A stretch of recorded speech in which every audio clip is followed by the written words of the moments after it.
Okay, so when India's Chandrayaan-3 spacecraft touched down on the moon, wow, that was way more than just a landing, right? I mean, it made India only the fourth country ever to get to the lunar surface. And get this, the very first to explore its south pole. But that historic moment, it's really just the opening scene of a much, much bigger story. See, that incredible achievement wasn't some fluke. It's not an isolated event. It's actually the most obvious sign of a massive transformation that's happening right now. We're talking about a fundamental shift in how India sees its place not just here on Earth, but out there, in the cosmos. So, that's the big question, isn't it? What is really driving this cosmic shift? Why all of a sudden is India's space program accelerating like this? Well, to figure that out, we've got to look at a mix of history, economics, and a really powerful new vision for the future. So let's break it all down. So, here's the plan. We'll start by setting the scene for this new space age. Then we'll dive into the founding vision of the program, check out how they're unlocking the space economy, talk about the new drivers like prestige and policy, and finally, we'll look ahead to what's next for India in space. All right, so to really get where India is headed, you have to know where it all began. And this is super interesting because, unlike the US-Soviet space race, India's program wasn't born out of this desire for military dominance or planting flags. Nope, it had a completely different purpose from the get-go. And this quote from Vikram Sarabhai, he's known as the father of India's space program, it just says it all. His whole vision was to use space technology as a tool, a way to leapfrog development. He wanted to solve real-world problems for a huge developing country. Things like satellite-based education, better weather forecasting for farmers, or using remote sensing to manage natural resources. It was literally space for society. And they built on that vision so methodically, brick by brick. It all started with a small research committee back in '62, which eventually became the Indian Space Research Organization, or ISRO as we all know it, in 1969. Just a few years later, boom, 1975, they launched their very first satellite, Aryabhata. But the real game changer, that came in 1980 when they successfully launched their own rocket, the SLV-3. And this was absolutely crucial because it meant India didn't have to rely on other countries to get to space anymore. It was all about steady, self-reliant progress. Okay, so let's fast forward to today, because a dramatic change is happening. That original vision is still there, for sure, but a brand new economic reality is totally reshaping the program. It's paving the way for a really vibrant commercial space industry. So here's the key. ISRO's role is totally pivoting. For decades, ISRO did everything. They were the designer, the manufacturer, the operator, the whole shebang. But now, thanks to the new Indian space policy of 2023, it's strategically stepping back from all the routine stuff.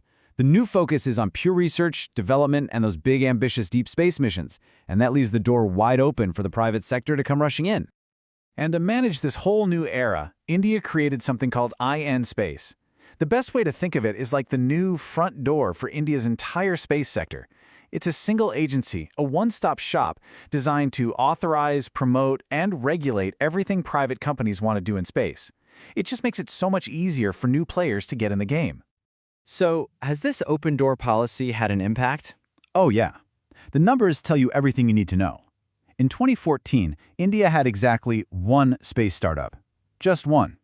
By 2023, that number had exploded to 189. That's not just growth, people. That's the birth of an entire ecosystem. And how are they fueling this boom? Well, they're basically rolling out the welcome mat for global investment. They've dramatically opened up their foreign direct investment, or FDI, rules. So let's look at this. For making and operating satellites, foreign companies can now own up to 74%. For building launch vehicles and all the systems that go with them, it's up to 49%. And for making all the little components that everything depends on, it's a full 100%. This is about as clear an invitation as you can get, telling the world, come and invest in India's space future. But, this whole transformation isn't just about the money. It's also about a new kind of national ambition. It's about global prestige and strategic influence on the world stage.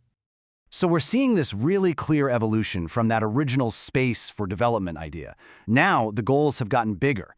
They include things like national security and just achieving a higher status in the global pecking order. I mean, think about it. Space assets are absolutely critical today for modern intelligence, for secure military communications, for navigation, and when you can demonstrate that you have these advanced capabilities, you're projecting power and ambition to the rest of the world. And hey, if you want to see the proof, just follow the money. This is fascinating. The budget for what they call space sciences, that's the part that funds those big, high-profile missions like the moon landing, is set to more than triple. Take a look at the chart. The actual spend in 2023-24 was around 110 crore rupees. The budget for 2025-26, it jumps to over 370 crore rupees. That kind of investment, it's a direct reflection of this new national ambition we're talking about. So you've got new policies, new money, and this massive new ambition. What does the future actually look like? Well, let me tell you, the plans are bigger than ever before. First up on the docket is Gaganyaan. This is India's first human spaceflight mission. We're talking about sending their own astronauts into orbit. This is a monumental step. It puts India into a very, very exclusive club of nations that can do this. And the ambition doesn't stop with just getting people into orbit, not even close. By 2035, the plan is for India to have its very own space station, the Bharatiya Antariksh Station. This isn't just about short visits to space anymore.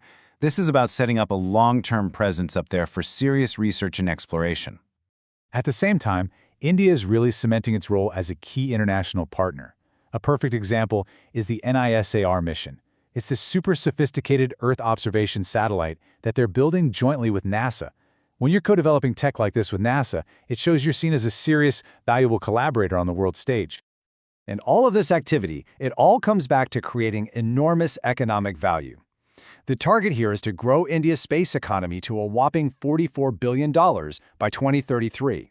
That would mean increasing its slice of the global market by 5 times. It's a huge goal.